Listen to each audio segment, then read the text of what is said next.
দর্শক, পলো গ্রাউন্ড সহ চট্টগ্রামে বিএনপি নির্বাচনী প্রচার অভিযানের সংবাদ সংগ্রহে আছেন প্রধান প্রতিবেদক জাহাঙ্গীর আকন্দ। সরাসরি কথা বলছি তার সাথে। জাহাঙ্গীর, সমাবেশে মানুষের উপস্থিতি কেমন দেখছেন?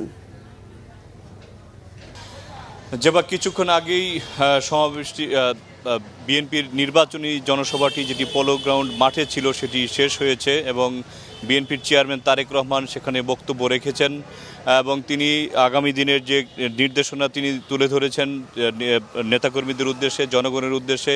তিনি যেটি বলেছেন যে 12 তারিখের নির্বাচনে কেউ যাতে জনগণের ভোটাধিকার কেড়ে নিতে না পারে সেজন্য সবাইকে সজাগ থাকার আহ্বান জানিয়েছেন এবং তাহাজ্জুদের নামাজ পড়ে ভোট কেন্দ্রে যাওয়ার জন্য তিনি তাদের পরামর্শ দিয়েছেন এবং চট্টগ্রামকে তিনি বাণিজ্যিক রাজধানী হিসেবে গড়ে তুলতে চান এবং সেজন্য তিনি তা বাস্তবায়ন করবেন বিএনপি যদি ক্ষমতায় যায় এবং জনগণকে সেজন্য বিএনপিকে ভোট দেওয়ার জন্য, ধানের শীষে ভোট দেওয়ার জন্য তিনি আহ্বান জানিয়েছেন। তিনি দুর্নীতিমুক্ত একটি বাংলাদেশ গড়তে চান, দুর্নীতির বিরুদ্ধে তিনি জিরো টলারেন্স দেখাবেন এবং যদি এই দুর্নীতির সাথে দল কিংবা দলের বাইরে যে কেউ যদি দুর্নীতিতে যুক্ত হয় তার বিরুদ্ধে তিনি কঠোর ব্যবস্থা নেবেন বলে তিনি চট্টগ্রামের এই পলো গ্রাউন্ডের নির্বাচনী জনসভায় তিনি বক্তব্য রেখেছেন। তো কিছুক্ষণ আগে জনসভাটি শেষ হয়েছে আর এখন তিনি চট্টগ্রামের রেডিসন ব্লুতে নামাজ এবং দুপুরের খাবারের জন্য কিছু সময় বিরতি নেবেন।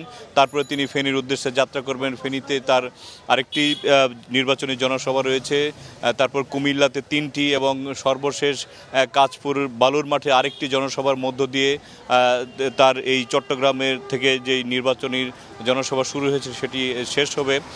তো আমরা দেখেছি যে চট্টগ্রামের বিভিন্ন প্রান্ত এবং চট্টগ্রাম মহানগরী বিভাগের বিভিন্ন জেলা থেকে নেতাকর্মীরা চট্টগ্রাম এর এই পলো গ্রাউন্ড মাঠে এসে হাজির হয়েছেন। তারেক রহমান যখন 12:30টার কিছু পর তিনি পলো গ্রাউন্ড মাঠে আসেন, তার আগেই পলো গ্রাউন্ড কানায় কানায় পূর্ণ হয়ে আপনার আশপাশের এলাকা ছড়িয়ে পড়ে। আপনারা জানেন যে পলো গ্রাউন্ড হচ্ছে চট্টগ্রামের সবচেয়ে বড় মাঠ এবং বলা হয় থাকে যে এই পলো গ্রাউন্ড আসলেই কেউ এখানে সমাবেশ করার বেশি সাহস পায় না, কারণ অনেক নেতাকর্মী আপনার এখানে আনতে হয়।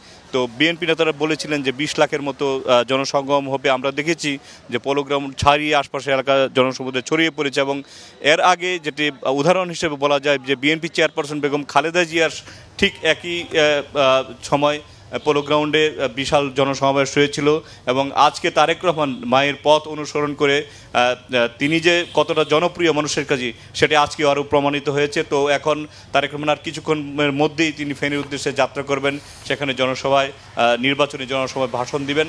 তো এই ছিল পলো গ্রাউন্ড থেকে সবশেষ খবর। জেবা। জাহাঙ্গীর, আজকে দিনভর জনসভা চলবে, প্রয়োজনে আবারও যোগাযোগ করব।